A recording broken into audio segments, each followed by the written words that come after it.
What's up, sports fans? What's up, world? This is MC Run with his co-host. Is Kenneth. And we are keeping it 10 toes down. And Washington Commanders fans rejoice, get excited. Everybody just stand up on your feet and cheer because Carson Wentz is once again the starter. He is once again the starting quarterback for the Washington Commanders. Everybody just get excited. And if you cannot tell, this is extreme sarcasm coming out of my voice. Right. Y'all about to go right back home. Don't miss the playoffs. No, I said that. I said once we lose. I said once again, KJ. You know, I said on the podcast. I said once we lost the Giants game, it's game, whatever. Right. We didn't. We had a chance through that. What happened? We tied with the Giants. That messed us up first, and that game also pissed me off on another like now the game we lost to the 49ers. I knew that was going to happen. I'm not gonna be upset. But after that loss against the Giants, I said on this podcast, we might as well hang it up.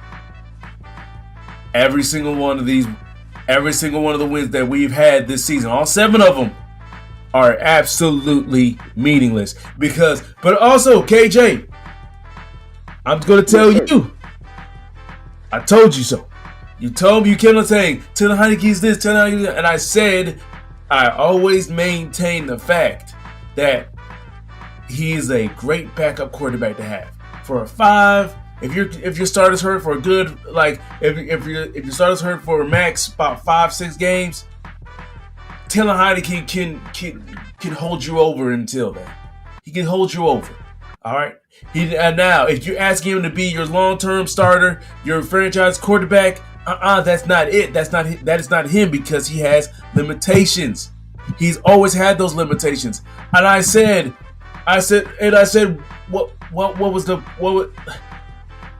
that's why I said, why are we starting Taylor Heinicke? When Carson Wentz got hurt, I was like, this is a chance for us to start Sam Howell in the tank. Because I said this from the get-go. The moment we start Taylor Heinicke, I said it from all I said is that it's just going to lead us to the same exact position that it did last year. And guess what's about to happen? We're about to enter in the same exact position that we were last year.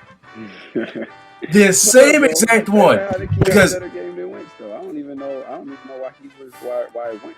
I don't understand why we even started Taylor Heinicke or Carson Wentz. I don't understand why we should just started Sam Howell, see what he's got. I said this from the beginning. Like, we should take the season, see what Sam Howell's got. If he shows us a little promise, all right, we might be able to hold off on drafting a quarterback like for another year. We might be able to hold that off. If he doesn't, guess what? No harm, no foul. We're taking anyway. We should have done what the Texans did. The Texans are one of smart. The Texans smart. They realized Davis Mills really ain't our quarterback. We know this. Now everybody they're like everybody else thinks he has promise. We know that he sucks. We know. Let's not say he sucks, but we know he's not our future. We definitely know that. But so what we're gonna do? We're just gonna tank. They have crafted the perfect tank. Yeah, I think they won last week, but it is what it is. They still got the number one overall pick locked up. So that win didn't hurt them. So it helps the team morale. So then they can lose the remaining games. All right.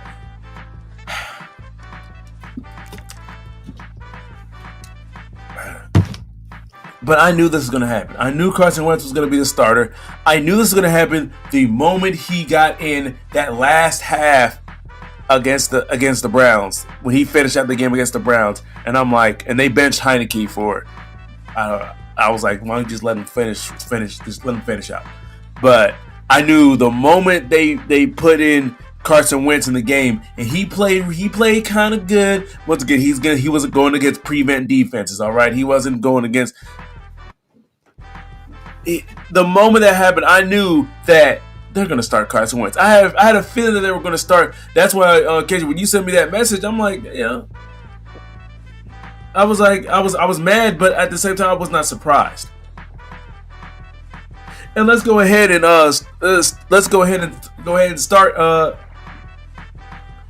with talking about this week 16 week 16 game against the 49ers. Once again, I picked it correctly. I actually got the point spread right. I said we lose. Now I didn't get the score right, but I got the point spread right. I said we lose by 17 points. I said 30-13. Both teams scored a touchdown more than I thought they would. Right. But at the end result is we still lost by 3 scores.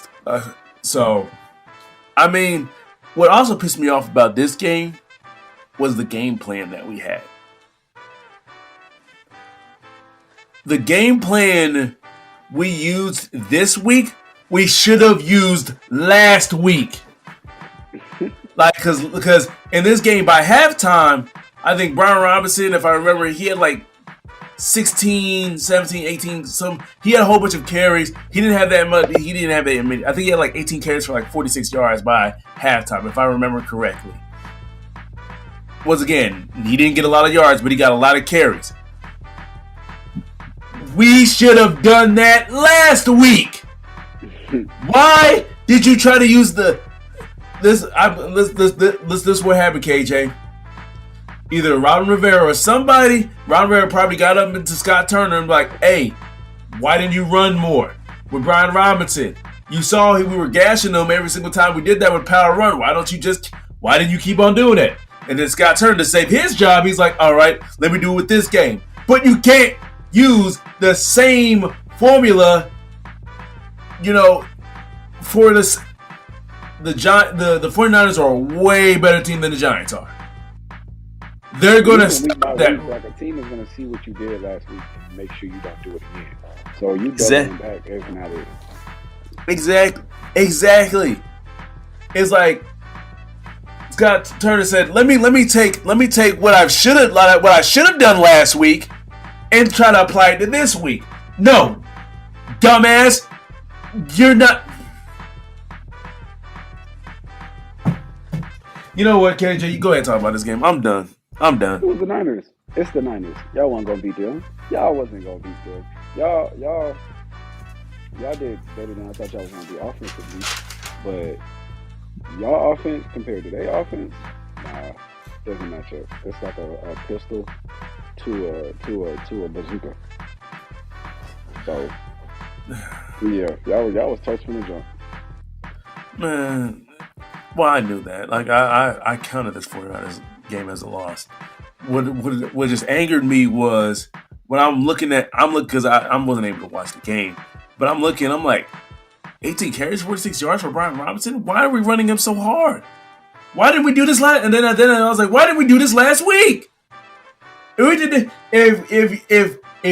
Brian Robinson had 18 carries last week by halftime, we would have won the game. Man. And then the idiocy of letting Carson Wentz finish the game and then letting him, like I said, this subsequent week, now he's our starter for the rest of the season. I'm just going to, and we're gonna lose against the Browns and the Cowboys. We're gonna lose our last 2 games of the season. We're gonna end this season 7-9-1, and basically we're ending the season on a 4-game losing streak. Because we're at 7-5, tied with the Giants, and then we're gonna end the season on a 4-game losing streak. And it's not the good 4-game losing streak where you're improving your draft position. You're improving that draft position from the top 10, and now you're getting to the top 5. No, we're just going from out of the playoffs to now we're gonna be picking like 15, 16 in the draft, and woohoo! Where we needed a franchise quarterback, and you've got 2 in C.J. Stroud and Bryce Young right there.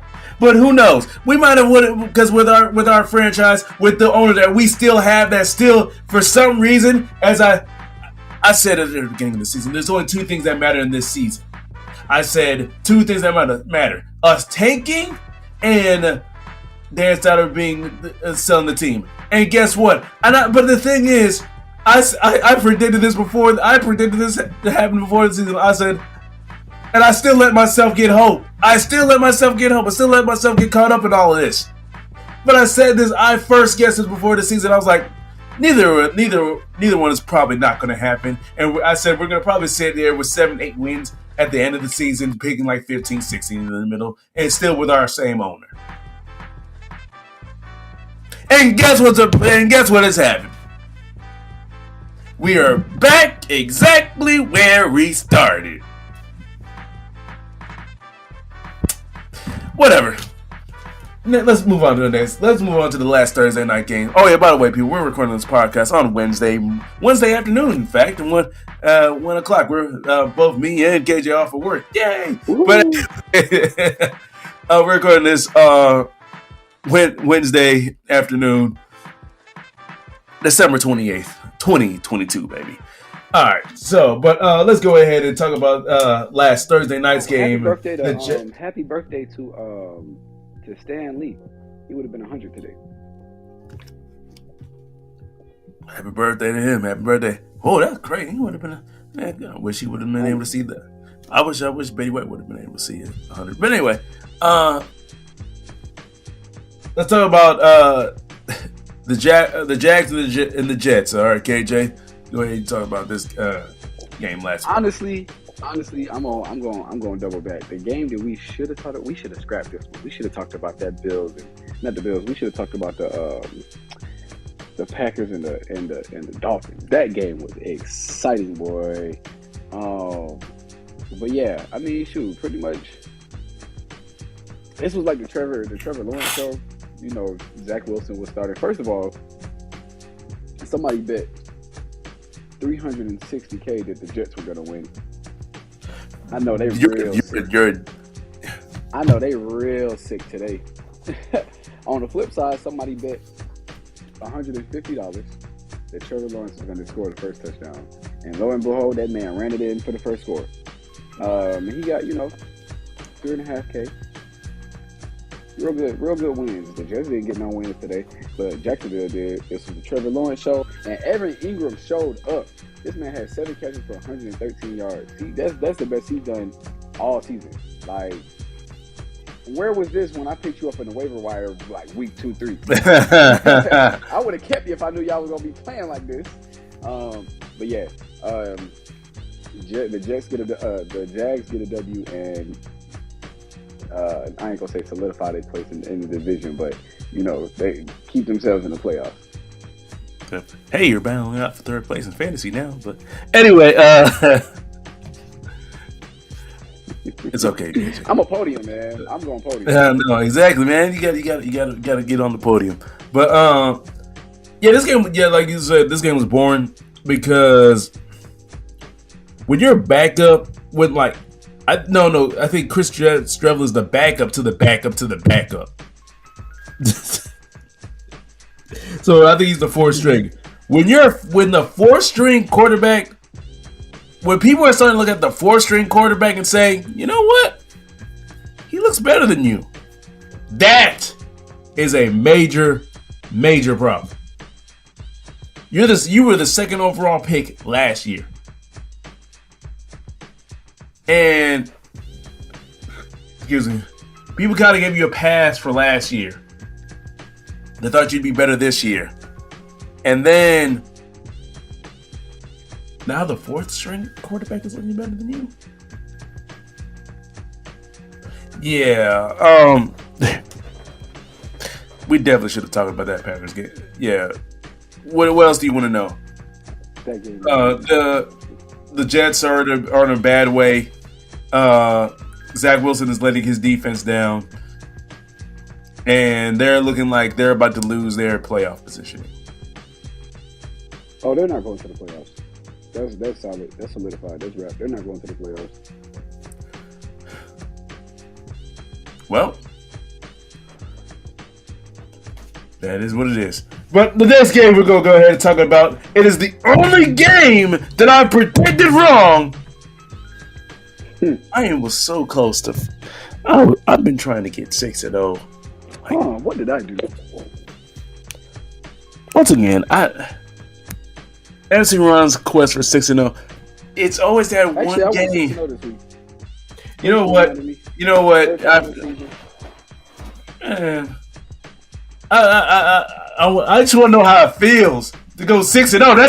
That's all MC Rod's trying to do. And the Giants, you know what, Giants? The one time I put my trust in y'all. I put my trust in y'all. Though this game was I picked another game. I picked the point spread right. I picked the Giants to win 24-21. Minnesota won 27-24. Hey, I got the point spread right. Like it was a 3-point game. It was definitely an exciting game for sure. I was up in Connecticut with my girlfriend's dad, and he's a Giants fan. So every time Justin Jefferson caught the ball, I just glanced over at him a little bit.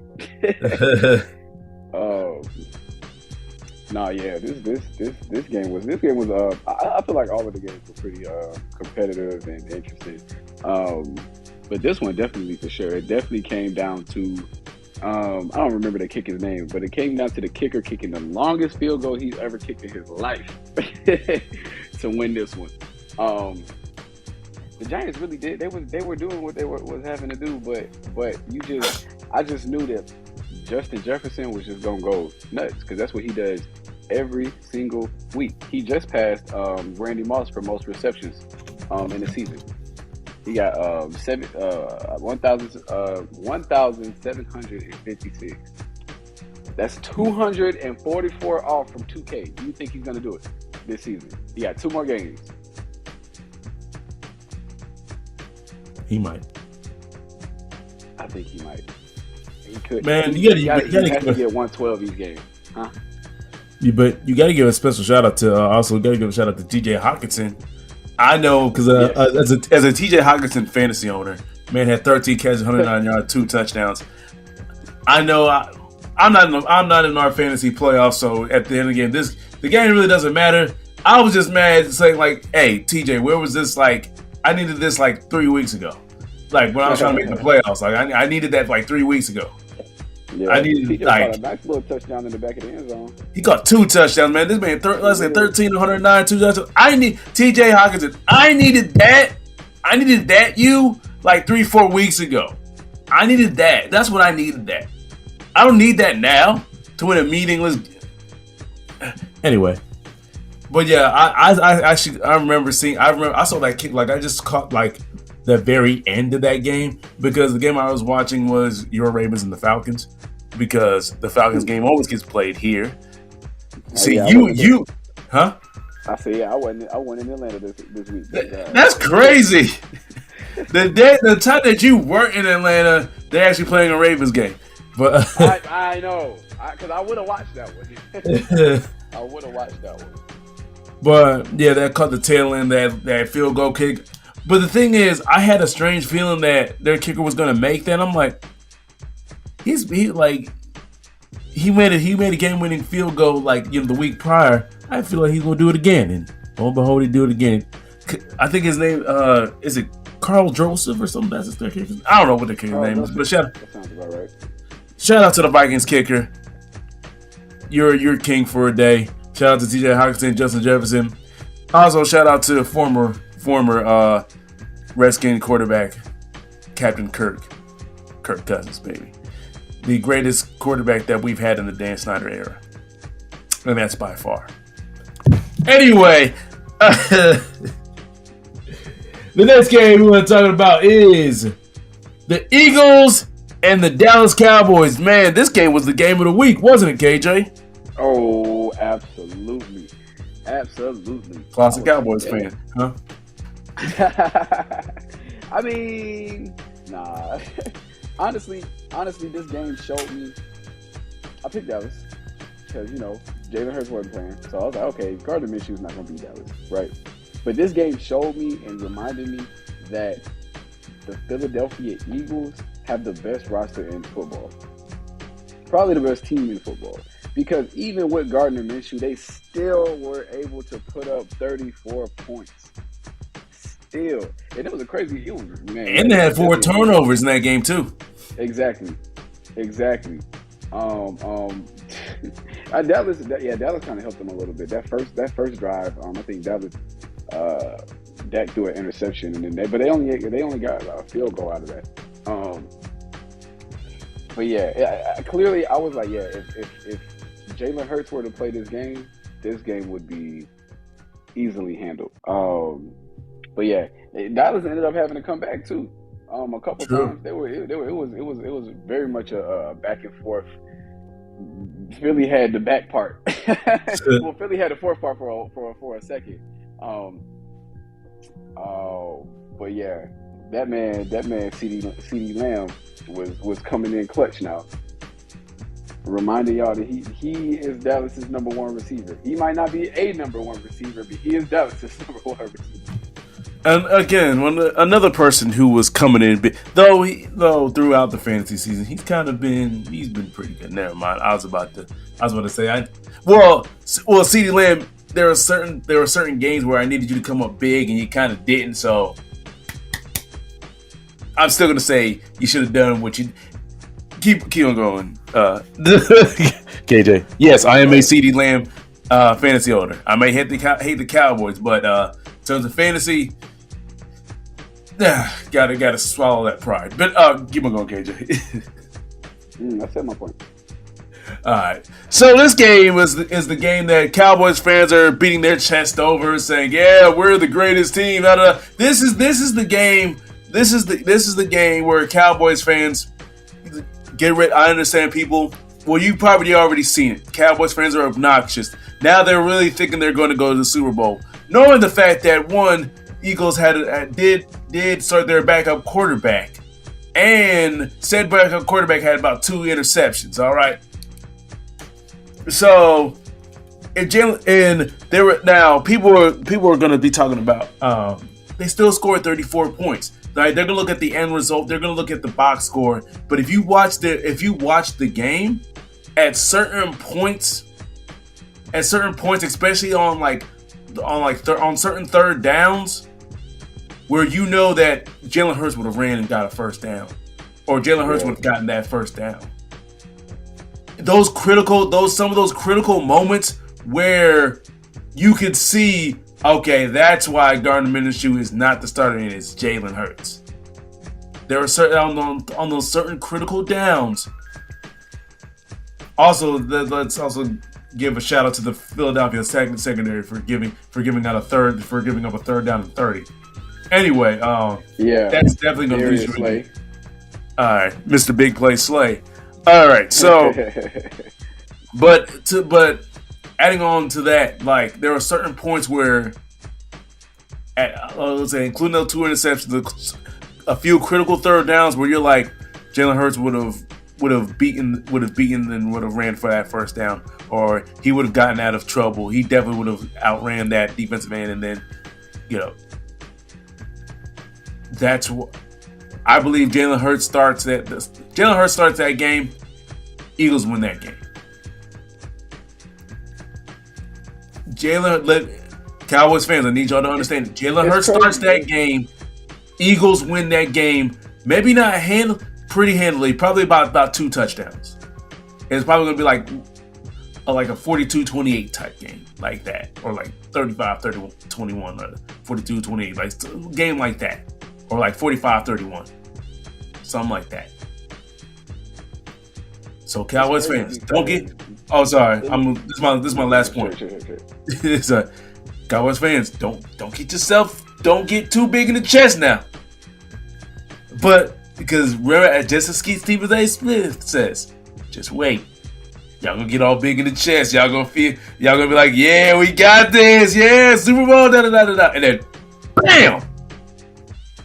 And I'm gonna laugh in the end. But go ahead, KJ. It's crazy how both games they played this week, this year, somebody has had a starting quarterback missing. Though The Eagles played a lot better without their starting quarterback than Dallas. It was Cooper Rush the first game. Mm-hmm. Yeah, for sure.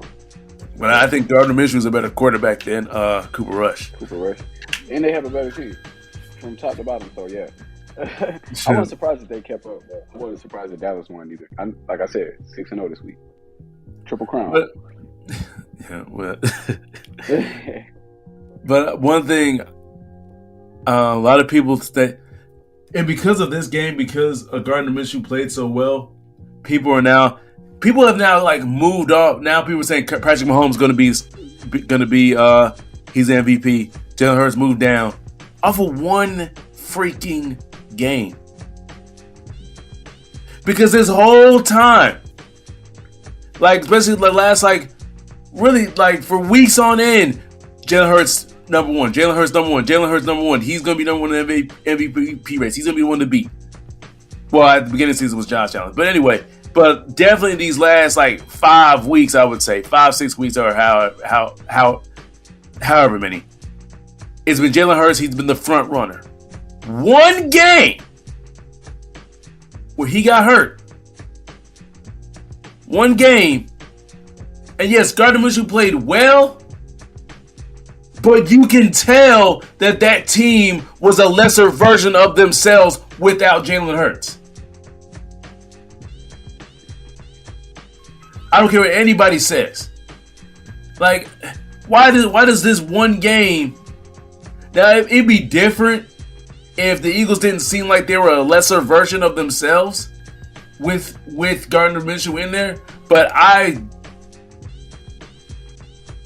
in my opinion, when Gardner Minshew was starting, they were a lesser version of themselves.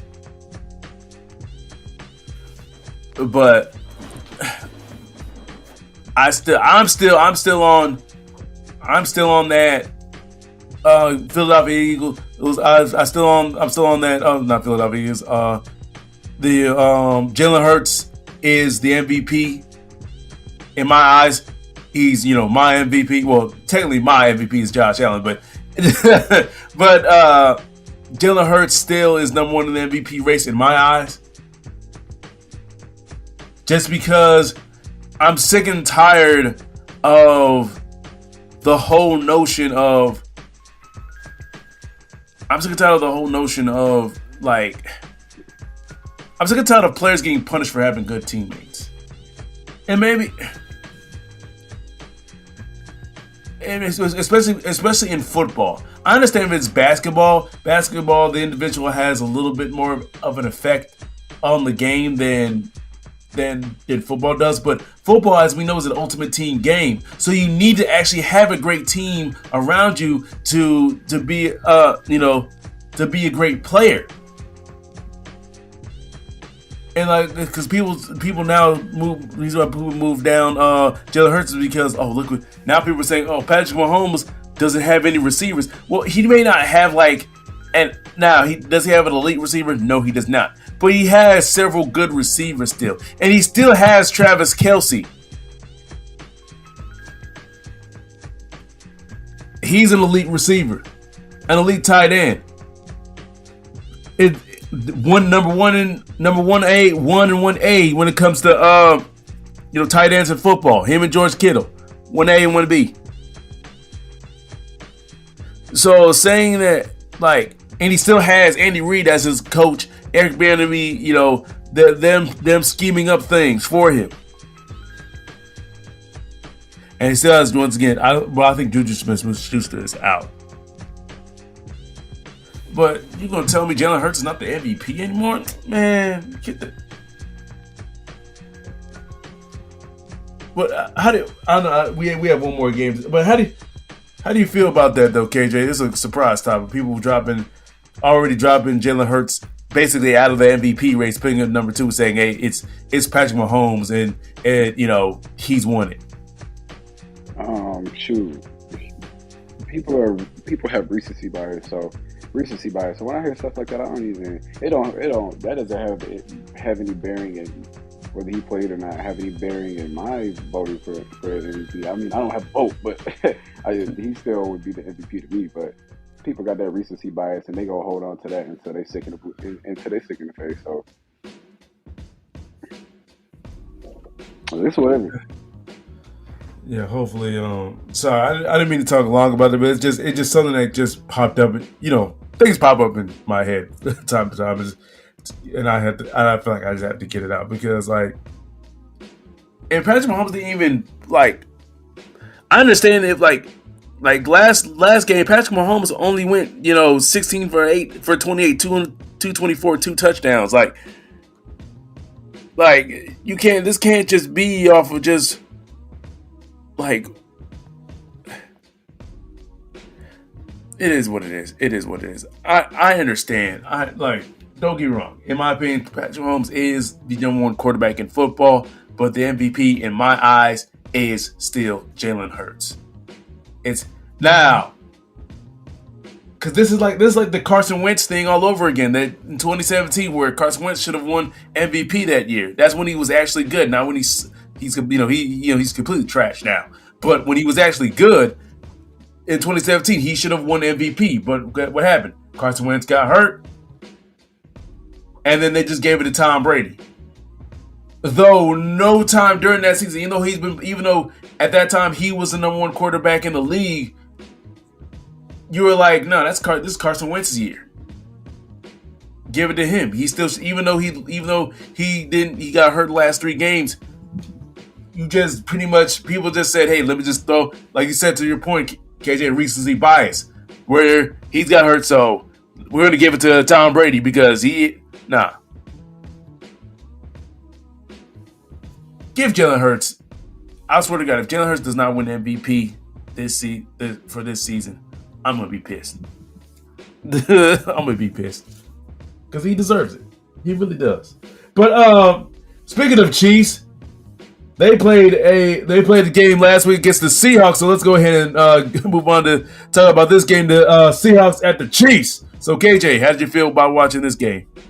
I did not. It didn't garner any interest in me because I have Geno versus Patrick Mahomes. Y'all already know how I feel. Every week I say this. I'm going with the better quarterback, and they always do me right. Better quarterback combination, better quarterback and head coach combination is always gonna get you. And it's the Chiefs. Who's really beating the Chiefs outside of the Eagles, the Bills, maybe Cincinnati, Ravens when we get Lamar back. Kadarius Toney got him a touchdown. I don't know if it's his first touchdown since he's been with them, but this is the one. This is the first one. That's the first one I seen recorded. Well, like I said, I didn't watch this game either. Seahawks basically. I mean, the Chiefs completely outclassed the Seahawks. Shout out to that Kansas City defense, by the way. Shutting the Seahawks down, holding them to only 10 points because people like to act like the Chiefs defense is better than what people actually realize. Now, I'm not saying that they're world beat. I'm not saying like they're the 49ers defense. Hell no.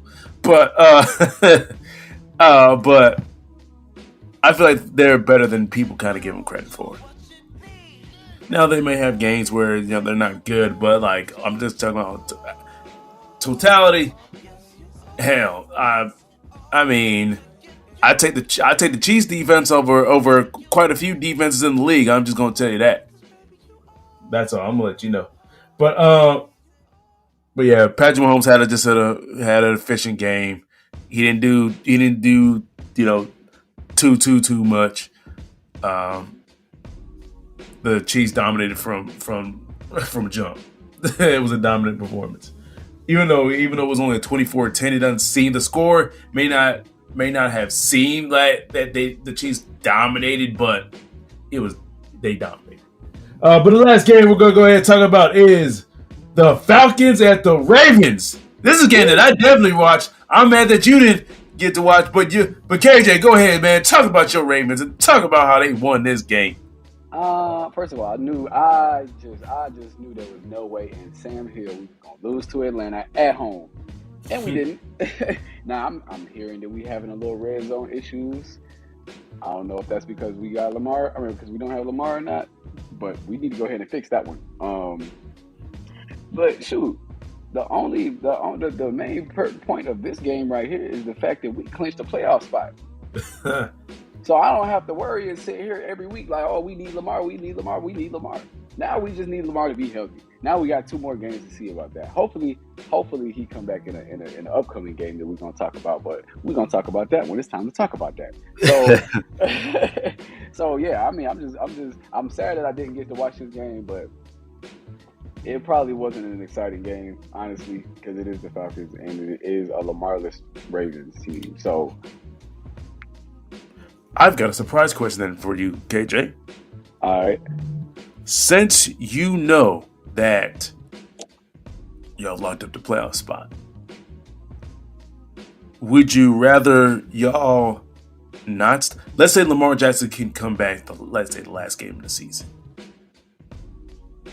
Would you rather him not play? Y'all just fine. You rather just not play him and then play him for the playoff game next week. But doing that will cost y'all, to lose the division. Or you rather Lamar play that week, win the division, and have a home playoff game instead of being on the road. So, which would you rather? Win the division or have a home playoff game? So, yeah, win the division, have a home playoff game, but Lamar Jackson, the only way that's going to happen if Lamar Jackson starts that last week. Or go ahead, just rest Lamar for that last game of the season and have him ready as healthy as possible for the playoff game. But knowing that y'all don't have Lamar, probably going to lose that last game of the season. And y'all most likely going to have to play your playoff game on the road. Honestly, since you said on the road, defense travels. And our defense is pretty good. It's always been. So the last game of the season, we play the Bengals. I think we're at the Bengals. And I feel like if they say if we lose to this upcoming game that we about to talk about later, you know what I'm saying? The Bengals are probably going to rest their starters and everything like that and get healthy. So yeah, in that scenario, I would definitely want to play Lamar the last game of the season because one, he hasn't really played in like 3-4 weeks, so I need him to get the rest of game time. Yeah, not the rest of get some game time reps. So. Well, honestly, regardless of what happens next week or who there sits what, I do want Lamar to play that last game of the season just so he can get some rest off. Me, if I'm thinking of this strategically, I'd rather have Lamar healthy for the playoffs because historically, to be perfectly honest, your Ravens are not really thinking about your, especially like that last playoff run, that last Super Bowl run that y'all had. Like I know y'all had like one playoff game at home, but like the rest was on the road. So y'all are road warriors. Like, cause like you said, I'm not really worried about us on the road, honestly. Since the inception of your Ravens, y'all have always had great defenses, since the inception of the Baltimore Ravens. All right, so y'all always have a great defense. Y'all still have a really good defense. I'd rather now, if I'm just talking about as a coach, I'd rather have Lamar Jackson ready for the playoffs because I know my team, the way we play, we can win on the road in January. Because guess what? The number one thing to win a playoff game in January is what? Running the football. And guess what we can do kind of better than anybody else? Run the football. And play that nasty, dirty type game where this game, we're going to, because the Ravens are going to be like, listen, we're going to make everybody play our game. So that you can take with you anywhere. That run the football, playing defense, like that type of place how you can go anywhere and do that. So I don't know. I'd rather have Lamar. I'm not really worried about us on the road. So, rest them. But talking about this game, I'm just gonna give my quick little 2 cents because this game was. I watched this game, but like the whole time, you can. The only thing I was just hoping was that the Falcons scored another touchdown to make scored some more points to make because I predicted Ravens to win 17-13. I was really kind of hoping the Falcons would score 13 points. I'm like, come on, Falcons, y'all can't score 13.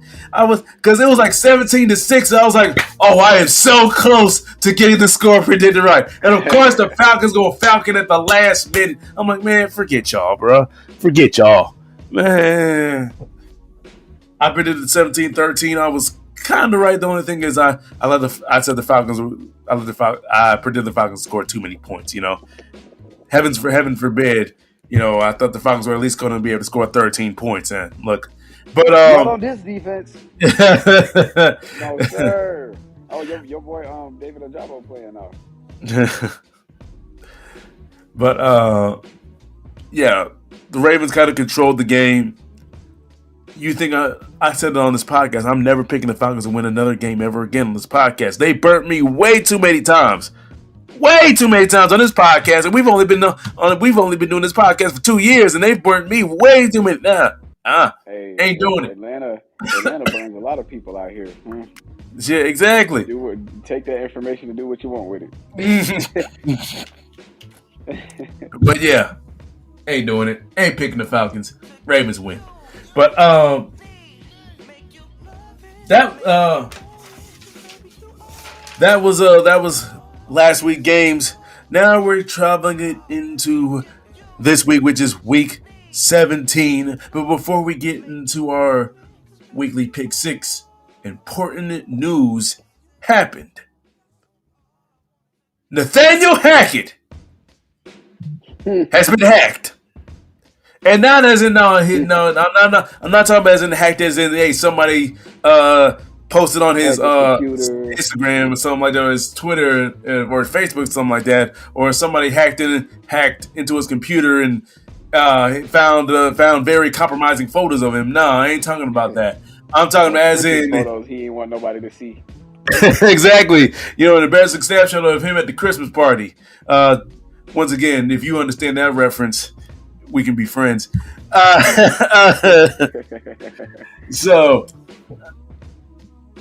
But he has been hacked, as in he's gone, fired.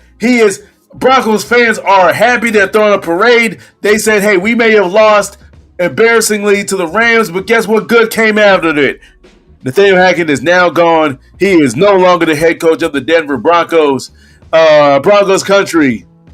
Let's celebrate? I don't know. But so KJ, how did you feel about this, man? This news? It was real. Honestly, it just makes sense. Like we talk about like Matt Rule, for example. I was like, yeah, I thought they were gonna let him ride out the season and finish his contract, or finish the season out or whatever like that. I was like, I'm not really tripping that we fired him mid-season because he clearly is not doing his job.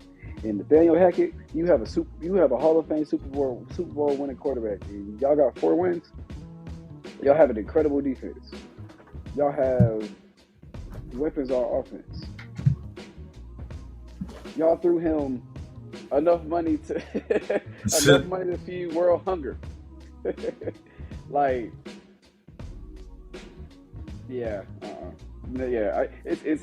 not really shocked that he's fired. I was shocked, but I'm not I'm not really shocked at the same breath. But what I am kind of interested in is okay, Nathaniel Hackett got fired. Like I said, it's a wealth of offense and defense, and you have a Super Bowl winning quarterback. It'll be real interesting if a Hall of Fame worthy Super Bowl winning coach went to come over there. And ironically, I wanted to call him Nick Saban so bad. Sean Payton is interested in getting back into coaching. He's already been working on a little staff or whatever like that, and it's looking like Hold on, didn't Vic Fangio coach? Who did he coach for the Broncos too? Yes, I That's crazy. believe so. So he's trying to bring him on as like his defensive coordinator maybe. But honestly, this kind of feels like something is brewing a little bit. Like, oh, okay, Sean Payton is interested in coming back and coaching, and our head coach really ain't it. I would much rather have Sean Payton. So let's go ahead and vacate this seat, make it real nice, put a little mint on it, spray it with some perfume. And yeah, so honestly, it looks like a whole lot of a high ceiling, a whole lot of potential for the Broncos in the future. Sean Payton potentially going to the Broncos. I see that. I wanted Sean Payton to come to Carolina, but Steve Wilkes. Listen. As long as Sean Payton does not go to the Dallas Cowboys, which looks like he's not going there because they're going to keep Mike McCarthy there, which I'm happy because you just pretty much stamped, hey, we're going to get a lot of wins. We're going to get a lot of wins, but we are not going to the playoffs because I don't care what anybody says. The reason why, because we would say Mike McCarthy is a Super Bowl winning head coach. He really should have more Super Bowls than just one because he had Aaron freaking Rodgers. For the longest time, this man was the number one quarterback, 1A, 1B with Tom Brady. All right, you should have won They had offensive pieces and defensive pieces that whole time. Yeah, you should have won a lot more than just one Super Bowl. All right, you should have won about two, three Super Bowls. Really, you should have won. Aaron Rodgers should have at least 3 Super Bowls. With the offensive, like you said, with the offensive and defensive talent they had, they should have at least had 3 Super Bowls, and they only have 1. And let's be honest, a lot of those pieces were from a previous regime. Either way,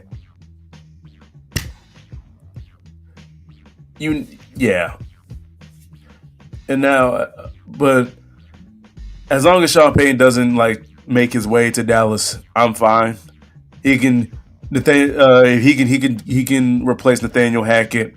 He can do whatever he wants to, and because honestly,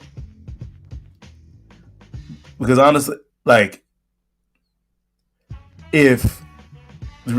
the reason why I don't want Sean Payton to go to Dallas, because I feel like if he goes to Dallas just might win the Super Bowl.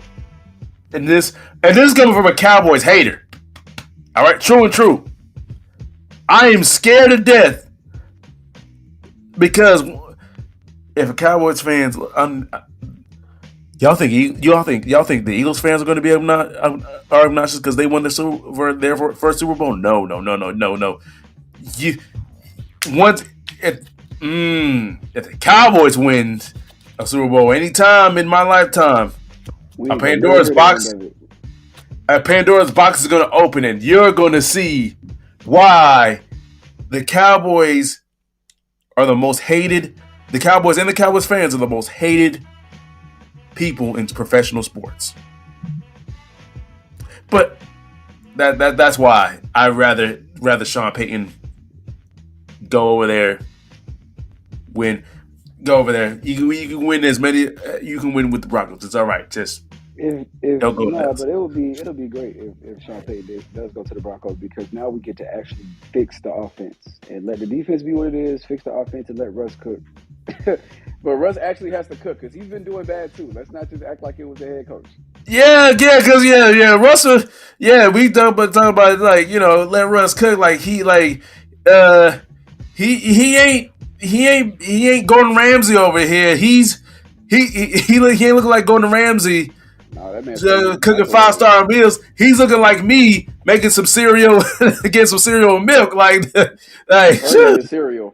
Huh? I said this man out here burning the cereal. Exactly. Russ ain't cooking whatsoever.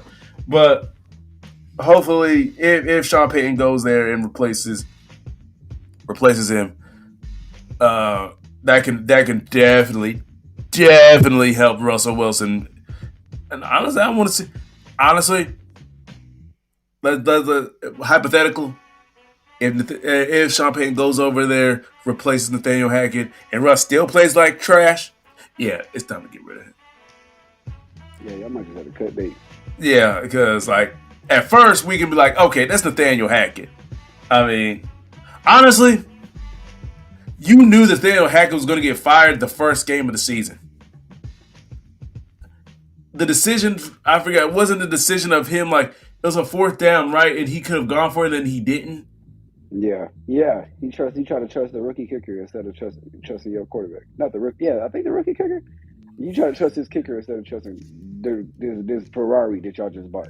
Yeah, no. So yeah, after that decision, you knew this man, and then throughout the season, you just saw like this man doesn't have a clue of what he's doing whatsoever. He's gonna get fired by the end of the season, and lo and behold, hell, before the end of the season, he got fired.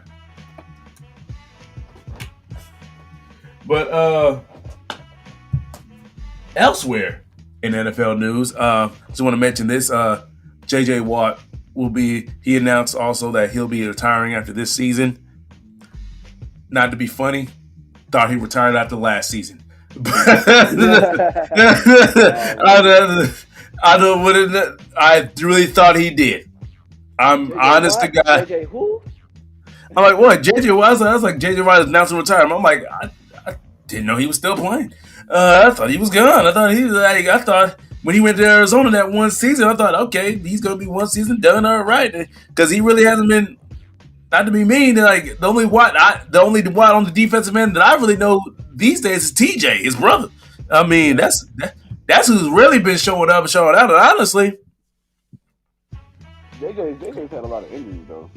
That is true. What derailed him really the reason why they left Texas and made him leave Texas.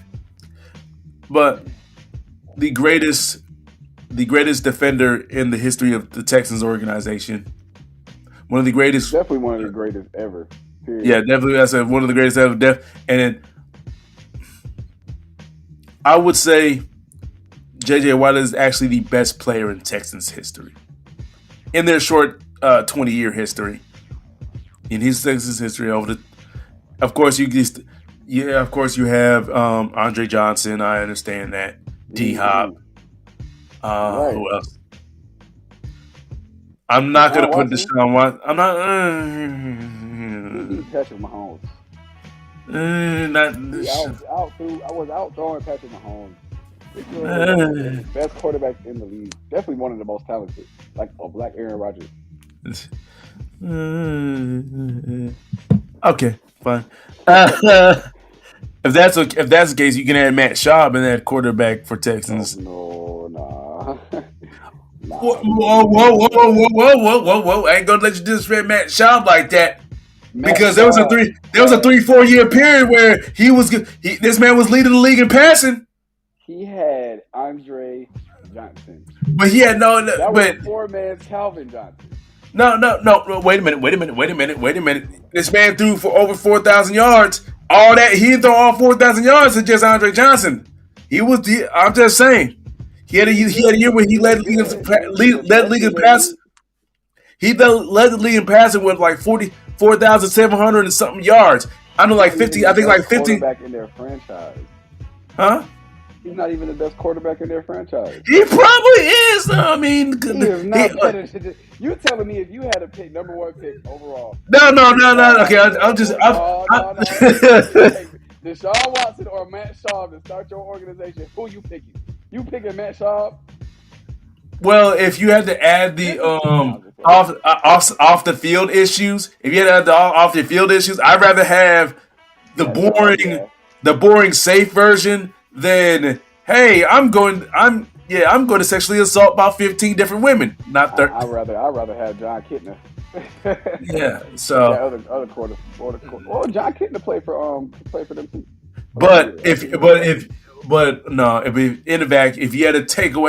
If I had to take away all the allegations, if you're talking about just based off talent, I'm choosing Deshaun Watson over Damn, Deshaun Watson might be the best quarterback in the history. Yeah, he is the best quarterback in the history of the organization. They're very short history.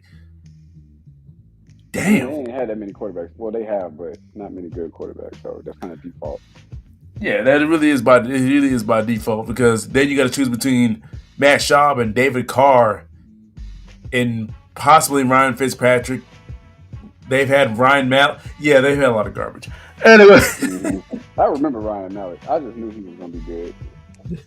Out of Arizona, Arkansas. But let's get back on JJ, the greatest player in the history of the Texans organization. Yeah, I'm gonna confidently say that. Like I said, I understand they've had a short. They didn't have that many. They've had a short history. Like I said, they've only been around 20 years. But yeah, JJ Watt definitely Pro Football Hall of Famer, definitely. We're just waiting. So first ballot, I'm gonna say yes. Would you say first ballot JJ Watt Hall of Famer? Absolutely. Yeah. So congrats to you, JJ Watt. Great career, and I'm happy. I wish you actually, for the caliber player you were, kind of wish you would kind of went out with a ring, honestly. Yeah. Because you're ending it on the freaking Cardinals, like you could I would ask JJ Watt, just do you want to just just go home, just go 1 year with a contending team that actually has a chance to win a Super Bowl, just 1 year. Just so you can end up with a ring. I don't want, come on, JJ, I don't want you to see this league, but it's okay. It's all right. But, let's go ahead and get into these next week's games. Let's go ahead and get into our weekly pick 6. It is week 17 in the NFL, and we've got 6 games up on the docket. All right. And we're going to go ahead. I'm striving for 6-0. Striving for 6-0. That's what I need. All the teams I picked. I got you. Probably should have last week. Anyway, but we're going to go ahead and start out with tomorrow's game, the Thursday night game, the Cowboys at Titans. Who you got, KJ? I think Tannehill still has a right ankle injury, so Malik Willis will get the start. Regardless, Dallas is going to win that game. They're going to win by at least 10. Malik Willis is not ready to start in the NFL. I'm sorry. Once again, I root for him, but I did say he does not need to start this whole season. Y'all should have just picked up a quarterback.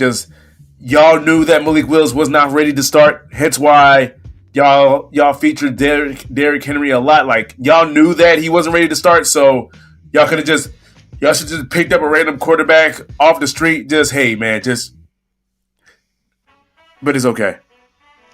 Hell, y'all probably should have gotten Baker Mayfield off waivers. But anyway, to be perfectly honest, because the waiver wire starts the opposite of the draft. So the team with the best record, and it goes all the way down to the team with the worst record. So which means the Titans, you had a chance to pick up Baker Mayfield. I would just pick them up, and because Ryan Tannehill was hurt. But it's okay. Titans are going to get destroyed in this game. I don't trust Malik Willis. Do I want to see will I enjoy the Titans surprising me and beating the Cowboys? Oh, I'm going to enjoy that. And I'll probably be back on this podcast laughing about it, even though I'm going to pick the Cowboys to win. Y'all know when it comes to the Cowboys, I don't care if I pick them to win. As long as if they lose, I'll take being 5-1 if it means the Cowboys are that one team that loses. Anyway, I got the Cowboys winning this game 31-10. No, but the next game we're going to go ahead and choose. This game was actually flexed to be the Sunday night game, which I'm glad it was. The Steelers at your Ravens. KJ, who you got? I have the Ravens. I have the Steelers coming into the Ravens and getting sent home packing. Yeah, they going back to the steel mills where they belong. Cause y'all need to get back to work. Cause y'all not finna come back. Cause y'all not finna come up in here and beat us. I don't care who we got a quarterback or don't have a quarterback. Steelers gonna come. Steelers gonna come in with their hard hats on. There's gonna be a low scoring game. There's gonna be a low scoring game. There's gonna be another Big Ten. The Ravens are the personification of Big Ten football. Anyway, low scoring play. Exactly. Hey, they're also coached by Harbaugh. Yeah, exactly. Great minds think alike. But yes, it's gonna be a close, very low scoring game. Not a lot of points. If I'm gonna let you know, if y'all come into this game, but this is Steelers Ravens. If y'all ever come to a Steelers Ravens game expecting like a shootout, a 30, 40 point shootout, what the hell have you been? Do you even watch football? You probably don't. You probably don't follow football whatsoever if you're expecting these two teams to ever have a 30, 40 point game shootout. Like, no. They'll have to take defense out of football in order for that to happen. Exactly. Play defense. So, Steelers Ravens games are always going to be tough defensive battles, no matter who's starting at quarterback. No matter it's just the way both teams are built. Both teams are really built kind of the same way. Tough defense, run the ball. We're gonna punch you in the mouth. All right. So 13-10, I got the Steelers coming in, taking a victory. Yep, I'm sorry, KJ. Listen, I won my 11-6. Raven, I need this prediction to come true. I'm sorry. This is the only reason why I picked. Huh? More than 6-0. Little bit. Little bit. I got one more week for that. So, but all right, the next game we're gonna choose is finally a good Monday Night Football game. We got the Bills at the Bengals. KJ, who you got?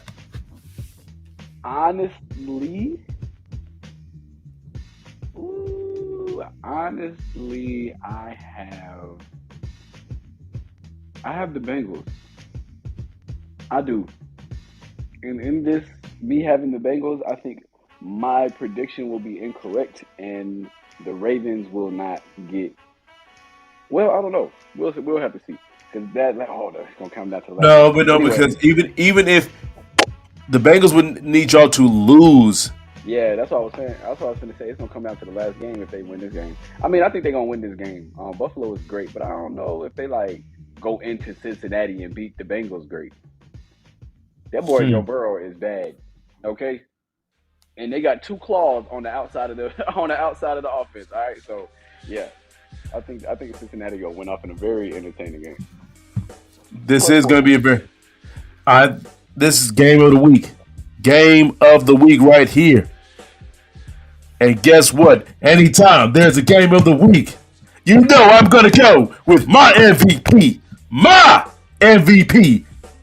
The man who should be MVP this season, but it's okay. Josh Allen. It's going to be an exciting game. They win it by a field goal. 34-31. Let's go.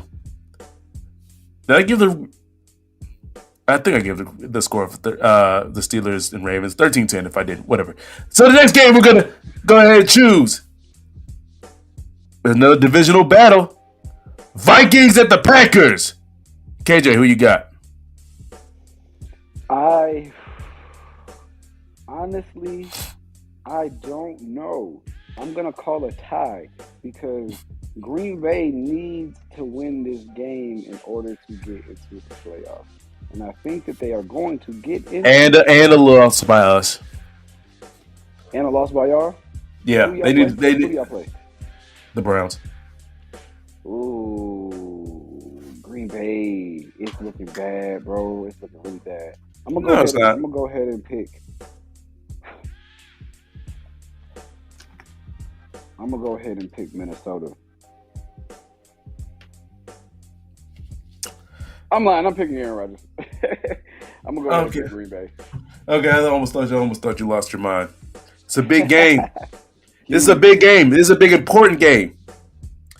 Y'all know what happens to Kirk Cousins. You have Kirk Cousins, who is bad in prime time, versus Aaron Rodgers, who literally won a Super Bowl in prime time. Like, he's really good. He's really good in prime time. So yeah, it's giving Aaron Rodgers. Yeah, man. Packers win, though. People are gonna, and I'm already gonna tell you, Packers are going. We're gonna lose to the Browns. We're gonna drop out, lose the Browns. Packers are gonna make it to the playoffs. All right. I'm gonna let y'all give y'all a little preview beforehand.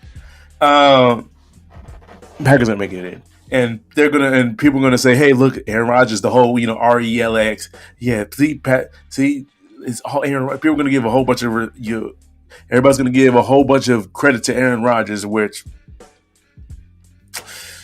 not to sound like it. And believe me, I'm an Aaron Rodgers guy. For the longest time,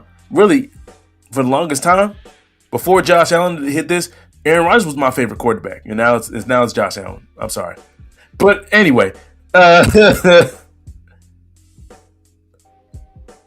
yeah, I'm still an Aaron Rodgers guy. But gotta be real. The reason why the Packers are on this winning streak and have a chance to go into the playoffs right now is Aaron Rodgers is not. If you're going to give Aaron Rodgers about 60-70% of the reason why, no, he needs about 10% about that.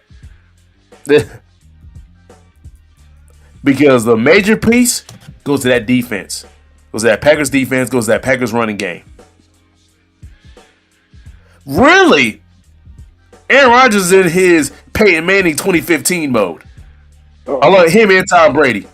They're both in their Peyton Manning 2015 mode. Let my defense and running game carry me to a Super Bowl. Right. Both of them are in that mode. Huh? What'd you say, KJ? I was agreeing with you. Yeah. No, but yeah, both of them are in that same mode, in that Peyton Manning 2015 mode. Now, they can just throw a little bit. Their arm, they're like they're just able to throw a little bit better than 2015 Peyton Manning, because 2015 Peyton Manning throwing the foot. Anyway, no disrespect to you, Peyton Manning, greatest all time, but that's 2015. If we're gonna call it a throw, I guess. Yeah, this like 2015 Peyton Manning was so bad, people thought Brock Osweiler was actually a better. Anyway, all right, so. I got the Packers winning 21-13 against the Vikings. I don't trust Kirk Cousins in big spots. You all should not trust Kirk Cousins in big spots. Now, if they win this game, though, I might be changing my tune on Kirk Cousins. I'm just saying. If they win this game, I might be changing my tune on Kirk Cousins. But the next game we're going to go ahead and pick. This is an elimination game. So basically, if you lose, whichever team loses this game, they're going to kiss their playoff hopes goodbye. The Jets at the Seahawks. Who you got, KJ? Gino said, "I'm not ending my season so soon. I'm gonna have the Seahawks winning by 4 points." I have a feeling the Jets are going to stubbornly start Zach Wilson as starting quarterback. If that is the case, hell, even if they put in that kid Strevler, even if they go back to because I think Mike White's still hurt. So as long as if Mike White's still hurt, I ain't picking the Jets. So I'm going to pick the Seahawks. Then when they get back on track, especially the Seahawks are at home, they win by 2 touchdowns, 28-14. And the last game we're going to choose, hey, KJ, we're picking both your teams this week. Hey, celebrate. Yes, sir. The last game we're going to choose. Huh? It's a great day. It's a great day to be a great day. But the last game we're going to choose is the Panthers at the Bucks. If the Bucks win this game, they win that they win the NFC South. The Panthers win. They just have to win next week to win the NFC South. KJ, who do you think is going to win? Not who do you want to win? Because I have a feeling that you actually want the Bucks to win, but the thing is, your Panthers ran out of chances to get that number 1 overall pick, the Stroud for Stroud. So sorry. So I mean, we can still, I've been looking up like mock drafts and stuff like that. We can still Stroud for Stroud. It's not too many people that need quarterbacks, and the people really like this Will Levis guy. I just know. First of all, last week we were supposed to lose to the Lions. We ended up putting up 37 on them because we wanted to have the greatest offensive game in Carolina football history. 364 yards in the first half. 364 in the game. I'm sorry. We had like over 200 yards rushing in the first half. Ain't nobody did that in like 8 years. So I just know we're gonna come out there. We're gonna play hard. It makes me feel a little better because J.C. Horn is hurt, which sucks because that's the person we picked over Justin Fields. Anyway, wouldn't even be in this predicament. Yeah, bro. I think that I can't see Sam Darnold beating Tom Brady. I can't. I know the rest of the team is gonna play lights out and it's gonna be a good game, but I really think Brady's gonna squeak this one out. I want your Panthers to win. You want us to win? Well, yeah, I want y'all to win. Now, I'm not saying y'all are going to win. I just want y'all to win. All right? The reason why I want y'all to win, I don't want to see Tom Brady in the playoffs again. I don't. Anyways, I don't think the Bucks deserve to get in the playoffs. They don't. Now, people, because of their sucky division. Now, people are going to call me a hypocrite. Of course, I am. Because my Commanders, then they're called the Washington Football Team, admittedly a better name. Anyway, in 2020, we got into the playoff because our division sucked at a 7-9 record. Oh, I felt like we didn't deserve to be in the playoffs that year.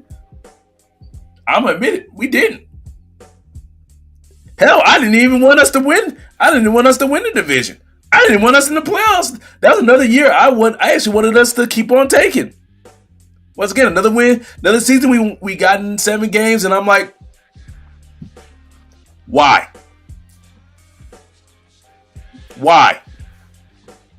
But to that, let me get off that. But I think the Bucks are going to win this game as long as it stays under 20. Like I said, Tom Brady is in his Peyton Manning 2015 mode. Now, people are gonna mention the fact that Tom Brady's thrown over for 4,000 plus yards. He's top 5 in passing yards. Watch the freaking game.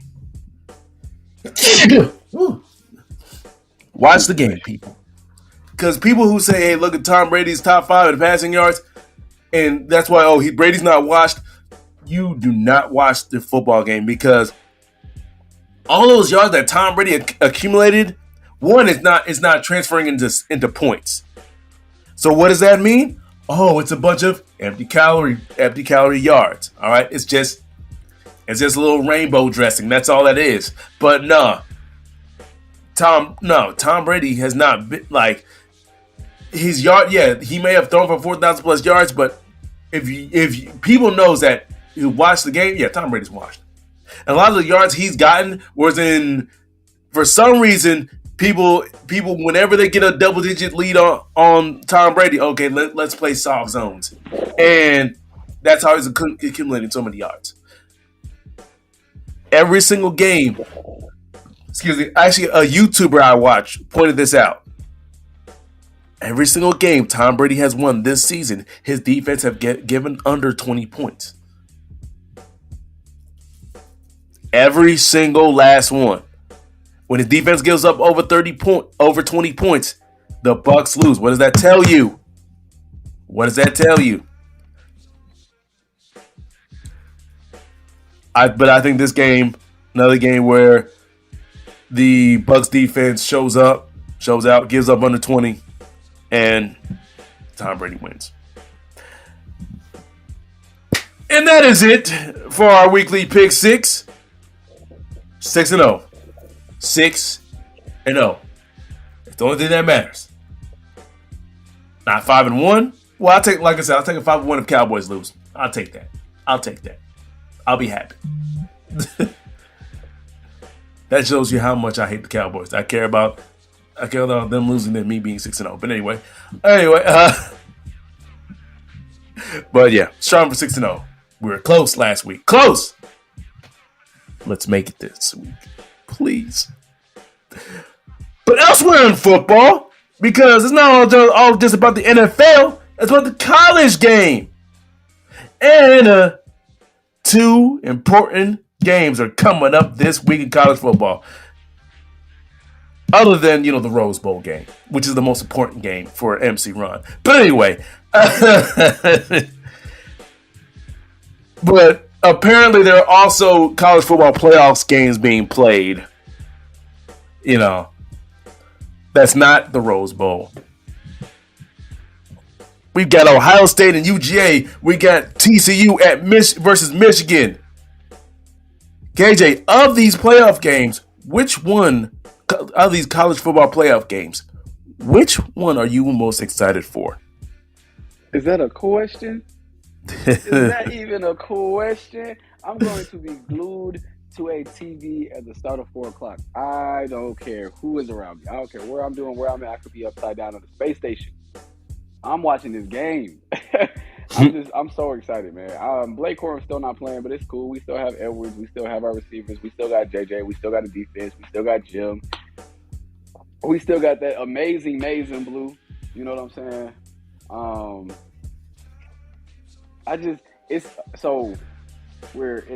Numbers wise, it looks like we're pretty even though I feel like that's because TCU playing a lesser division, a lesser conference. But we hold teams to a touchdown, a little over a touchdown less a game. So y'all can score. We can both be out here scoring, averaging 40 points, scoring 40 points a game. But y'all, once y'all come playing us and we score 40 and y'all score 33, that's all that's gonna matter. So I'm really excited to see Michigan in a. I don't want to speak too soon, but I really do think they're gonna beat TCU. But I would be really excited to see Michigan in a natty, just in a natty. Well, what about you? Ohio State and UGA. Why? Because I'm pretty certain y'all beating TCU. This one I'm actually uncertain about. But the reason why I am interested in this game because I want to see Ohio State lose. They got in the playoff not because of they got in because of the committee favors them. The committee favors them. That's why they're in there. That's why they're in the position right now. The committee favors them. It's okay. I want to see. Quit playing. They have the best quarterback in the nation, C.J. Stroud. I don't care about y'all Bryce Youngs and y'all Dugans. Blah, blah, blah, blah, blah. It's C.J. It's C.J. Man, whatever. I don't care. I would love to see. I would just, honestly, UGA and Jordan, what's it called, and OSU playing, I kind of want Ohio State to win. Because I would love to have a rematch between Ohio State and Michigan in the national championship. That right there is going to settle who's better forever. Forever. If whoever wins that game will never be able to say that they better than the other team. Because we just going to look at y'all and be like, when Michigan wins, we're just going to look at them and be like, but y'all couldn't beat us in the natty. All right. I'm just saying. Let's say that happens. Let's say it's Ohio State and Michigan in the final. If Ohio State beats y'all, I'm gonna give you a lot of shit. I'm gonna be I'm asking for a lot. There's a lot of risk and reward over here. Yeah, because I'm reason why, because I'm gonna be mad at Ohio State won another national championship. They'll be mad at you for wishing it to happen, but for them, then you're gonna be allowing mad at us for allowing it to happen. Yeah, exactly. So, but yeah. Either way, if Michigan wins, we're gonna get a rematch of some sort. We're either gonna rematch with Ohio State from this year, or we're gonna rematch with Georgia from last year. But let's go ahead and pick these games real quick, and I'm just go ahead and start it off. Even though this game, Ohio State, VJ, I do believe Ohio State has a very, very good chance of beating Georgia, ripping the hater hat from my head. Ohio State does have a very good chance of beating Georgia, but I'm still going to pick UGA. I feel like we are about to see another dynasty come forth, because I feel like Kirby Smart took what he learned from Nick Saban and now he's applying it to UGA. We might be seeing another dynasty. We might be seeing another Alabama. All right, and I think Michigan beat y'all. Y'all gonna beat TCU.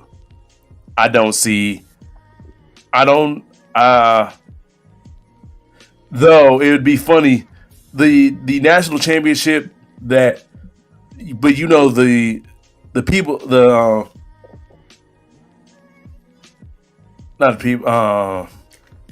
media doesn't want to see TCU in the Final Four. They don't want to see like TCU versus Ohio State. Like, nah, that's not a big. They don't want to see TCU nowhere in the final, because like that ain't a good selling point, Michigan, UGA, or Michigan, Ohio State, that's good selling right there. Yeah. But TCU but not saying that they're going to fix it for Michigan. I'm just saying that, I don't see it working. If anything, they're probably going to fix it for Ohio State, because we're going to win our game. Yeah. Ohio State is going to need some help. But yeah, KJ, who you think is going to? Let's go ahead. You predict these next two games. These two playoff games. This is probably going to be one of the only times I don't keep it 10 toes. If I kept it 10 toes, I would say Michigan and Georgia. But I don't want to keep it 10 toes, son. I want to have a fantasy. It's just been Christmas. It's a winter wonderland and stuff. I got a whole lot of gifts. I'm feeling good. I want more. I'm greedy. So I'm gonna go ahead and say Michigan and Ohio State. We're gonna rematch. So I got UJ versus Michigan. You got Michigan and Ohio State. Let's see. We're gonna see. Somebody gonna be right. Somebody gonna be wrong. Honestly, I only can see one of those two outcomes. TCU getting into the Final Four. Whoa. Anyway, one more important news bit in college football. Ed Reed is now a coach. And where do you think he went to? I know a lot of you Miami fans think that he went to the U. He did not. He went to a smaller college in Florida. And another HBCU in Florida. And before you think it's Florida A&M, you're wrong again. They're rivals. Yes, he's going to Bethune. Bethune-Cookman. Shout out. Who? I said my girl's alma mater. Shout out to Bethune-Cookman. Yes. Once again, HBCUs, we lost one DB and then we got another one. We lost one right. Hall of Fame DB. We got one back. All right. So that's all that matters, I guess. So Ed Reed is now at Bethune. I think he's going to try to do what Deion did at Jackson State, which I'm all for. Let's go. Let's go as an HBCU graduate here, MC Ron. I'm happy. Now I need a coach to come down to Albany State. We can find somebody. We need our Hall of Fame NFL DB.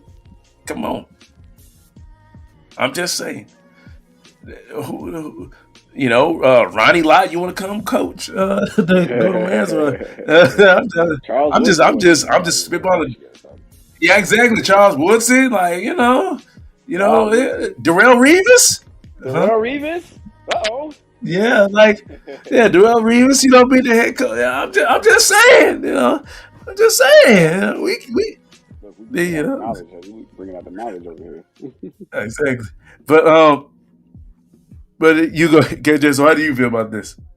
I think it's dope. Honestly, even though Prime didn't stay as long as we would have wanted him to stay, he definitely did a lot of what he said he was going to do, and we seeing that now. Now we're having Prime bringing some coaches to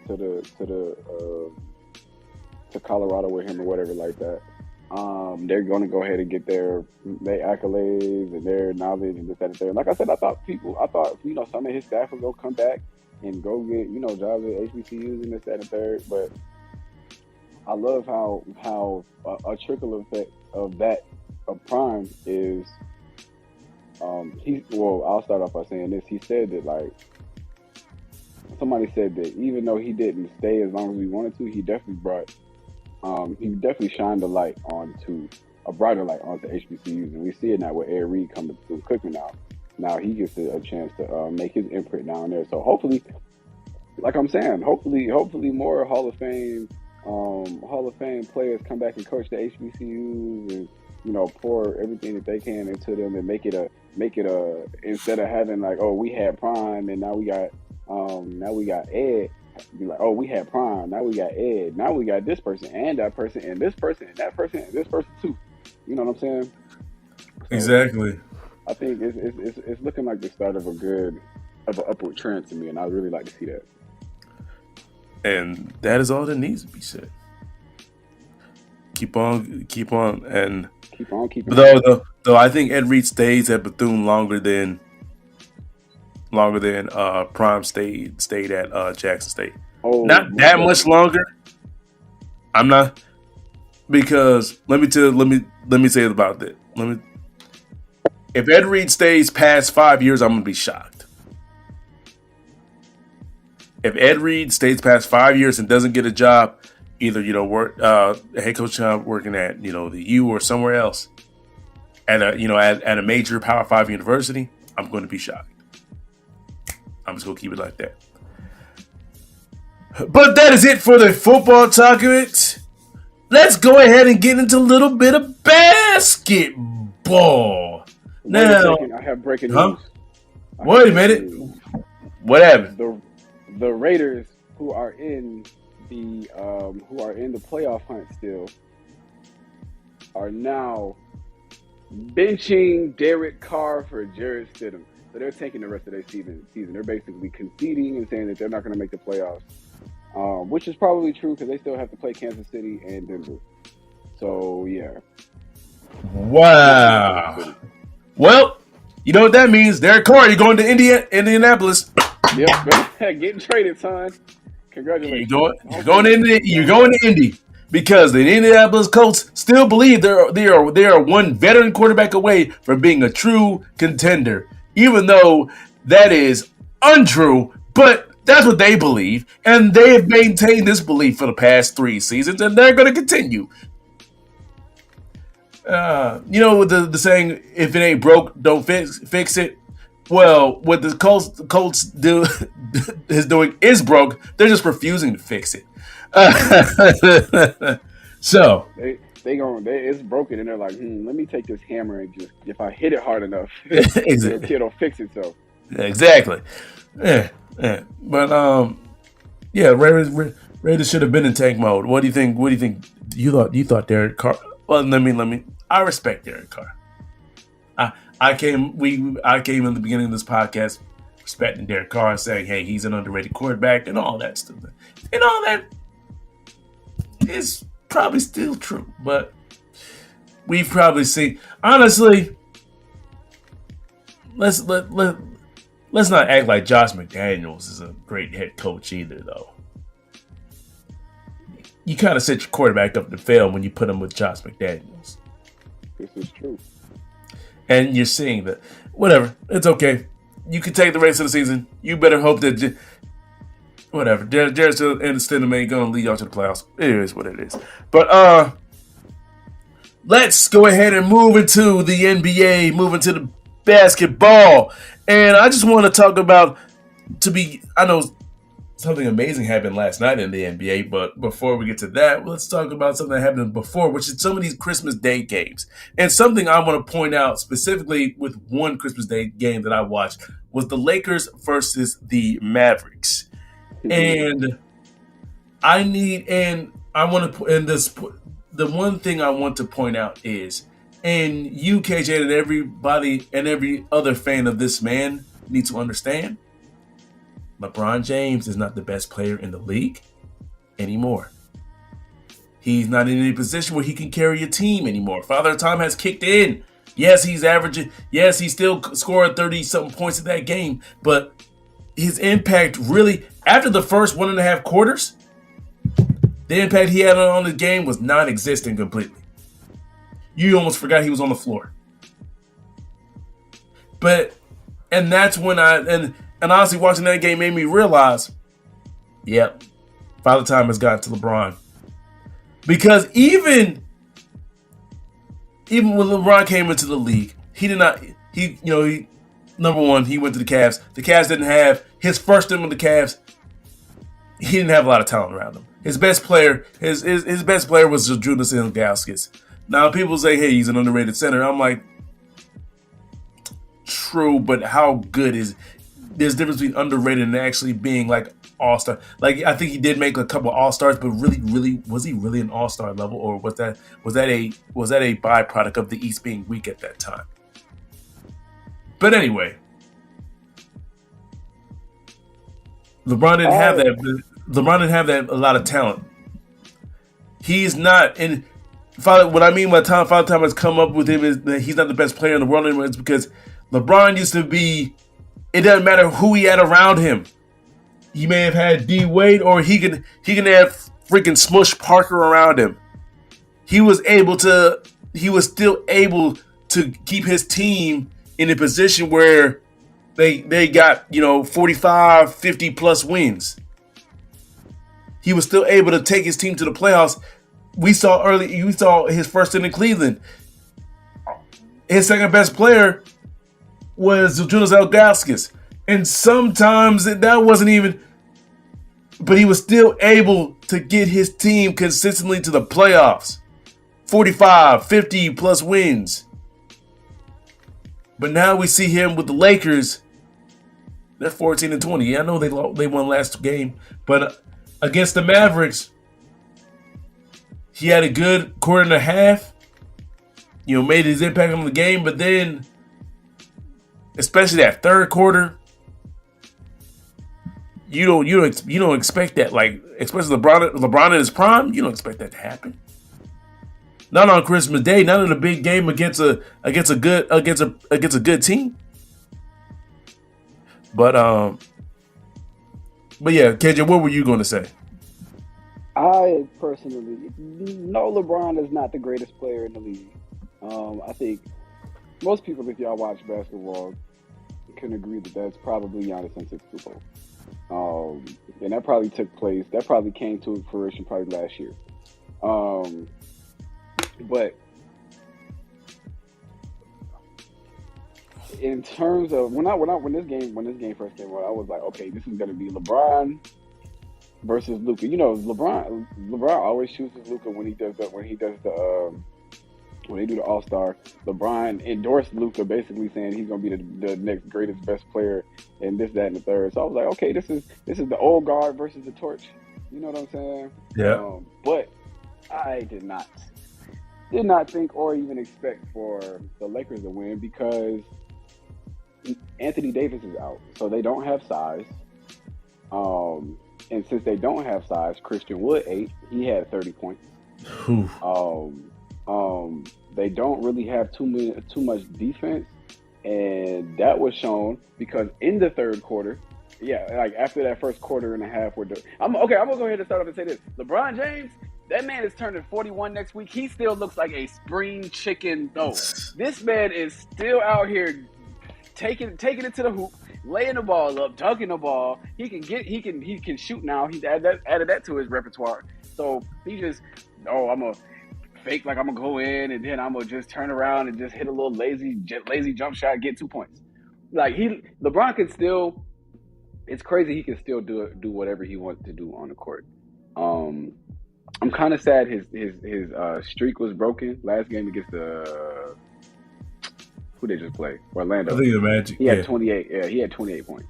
I'm like, man, you couldn't have got one more free throw. Went to the hole one good time.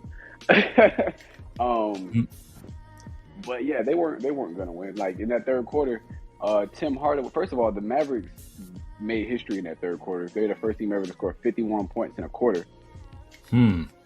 Yeah, the Lakers again. They were doing good until honestly they were doing good until Tim Hardaway and the Mavs just went unstoppable. Because Tim Hardaway, boy, it seemed like he was hitting any type of three that he wanted.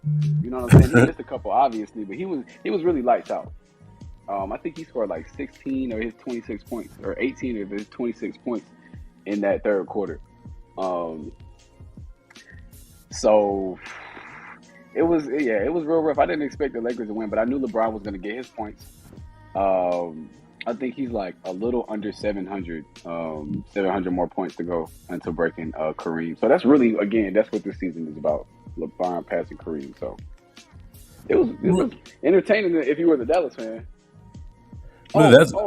Can we before I forget, can we marvel at the statue that Dirk Nowitzki got outside of the Dallas arena?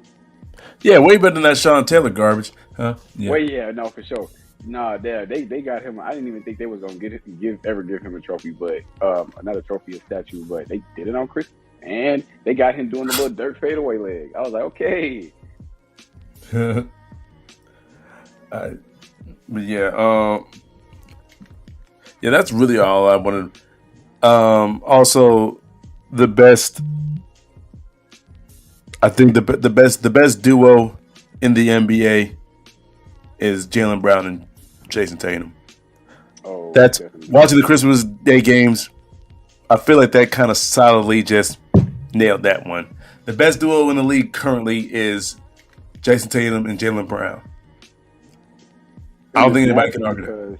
Huh? It's nasty because they're both two-way players. Like, usually you have a duo, somebody playing, some defense or assistant and somebody else scoring or doing something. They both score and play defense.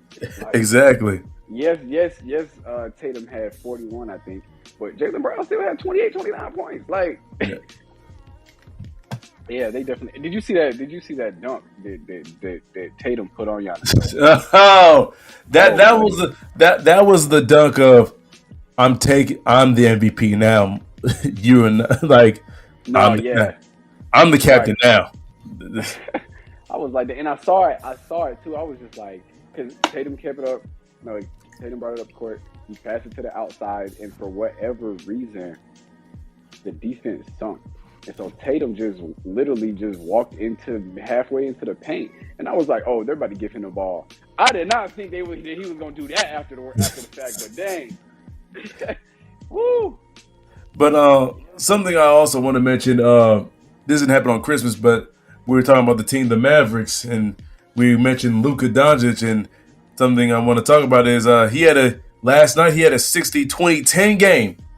He scored 60 points, 21 rebounds, and 10 assists. The first 60-20-10 game in the NBA history. There's been a 60-point triple double before. Yes, but there has never been somebody to grab 60 points and then go and grab 21 boards. That's crazy. And then adding 10 assists to that. And then adding 10 assists. Jokic don't even do that. Like, but okay, think of all the players like that probably could have done that. You probably had a Shaq, Wilt Chamberlain. I'm just thinking Kareem Abdul-Jabbar. Like I'm thinking about all the big because thinking about all the big man in the Jokic. Hell, Jokic might do that later on in the season. Who knows? But also just let's just see that European players are taking over the NBA. No, for sure. Luka, Jokic, Embiid. Oh well, no. I thought you said international. You said European. Yeah, European players taking over the league. Also international players. Embiid and Giannis adding on to that. Yep. But also, just doing his thing quietly. Also, but I think they're also part of the reason why the skill level, but also I think part of the reason why the international players are starting to take over, because it used to be international players used to not really take over like that. I think the rule changes also have affected that, because the NBA starting to reflect. The NBA saw what they were doing in the international game and so we wanted to sort of reflect that in the NBA, and so now it's a lot easier for international players to transition to the NBA. But anyways, it's still not going to take away from that Luka, because that 60-20 insane. This is why I said Luka's going to be the MVP this season. He's in that race. Him, Jokic, and it's some combination of Embiid, Giannis, and Tatum. Those are the 5 people. Honestly, right now, those are the top 5 players. Like, right now, those are the top 5 players in the league. Like, how they're playing, as of now, this season, those 5 players are the top 5 players in the league. Now, people will say Curry's hurt right now. So that's why I'll revisit this in the next coming weeks.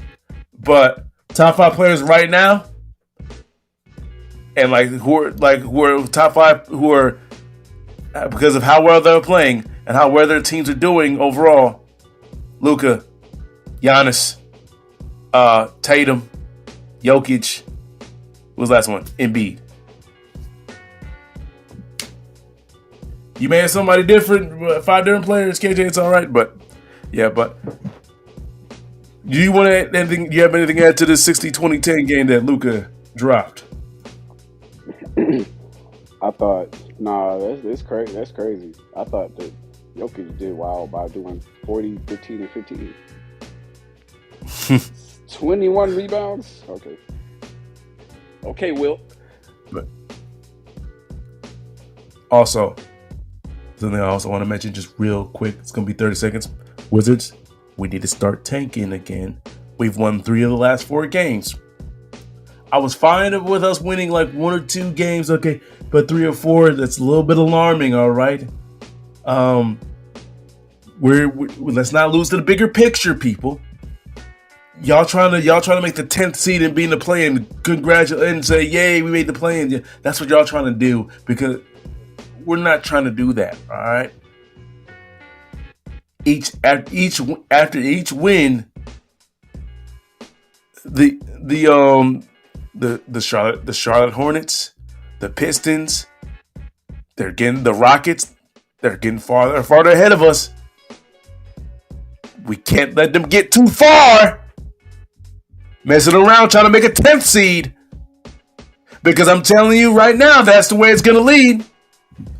Right now, please, Wizards, do not end up like my Commanders, missing the playoffs, just picking the 15th, 16th in the draft. Ours is going to be a little bit different, Wizards, y'all gonna, this is what's going to happen. Y'all going to mess around, actually trying to win games, make a 10th seed, get into playoff, play-in, lose that first game, and guess what? We're picking out of the lottery. Yay, we're picking the 15th, 16th. Instead of trying to tank and getting Wemby, getting an actual generational talent. But I've said what I need to say. But we're going to end this how we always do, with our last second shout-outs. KJ, who in the sports world you got to shout out? I'm going to go ahead and shout out Sauce Gardner for getting a Pro Bowl selection as a rookie. Shout out to that man. We knew you was going to be great. Defensive Rookie of the Year. My shout out goes to, I'm going to stay on this Wizards flow. My shout out goes to Kyle Kuzma for this season that he's been playing so far. Man, he's actually, once again, a lot of people don't pay attention to the Wizards. You know I do. He's playing the best he's ever had. Kyle Kuzma's literally, he's averaging 21 like 21.8 a game with 3-4 rebounds, assists, and all that. But the way he's been playing, he's playing really good, playing the best of his career. So I really got to shout out. Is he going to make an All-Star?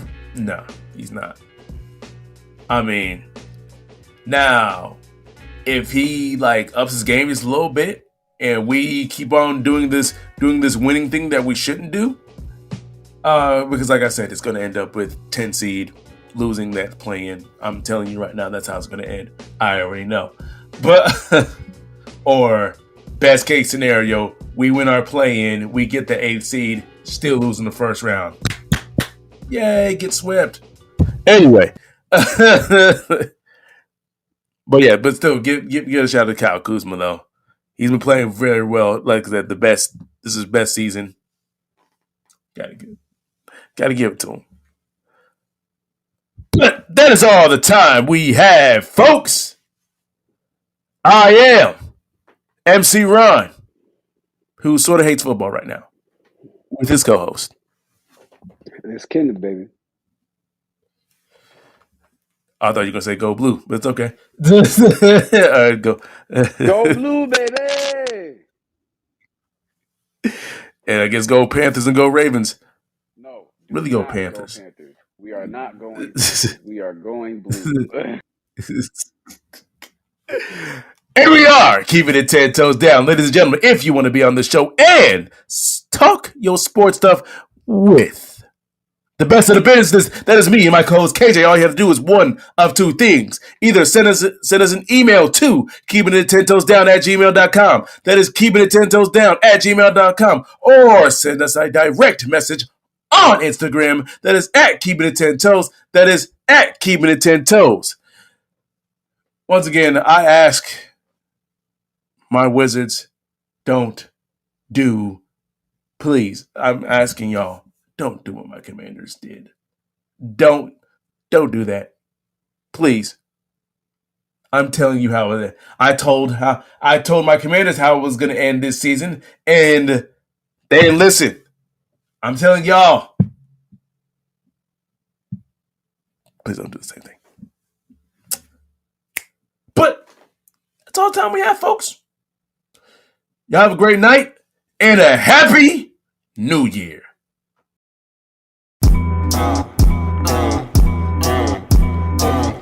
All I have is a big dick and a stick of gum. A small job, that's something, but I stretch shit trying to flip these funds. And my mama's nesty test, I ain't fly as I thought I would. 25, still fuck 9 to 5s, I'm gonna make my jug. Taught myself working, got my skills up. Feminist with my art, I don't need no nigga.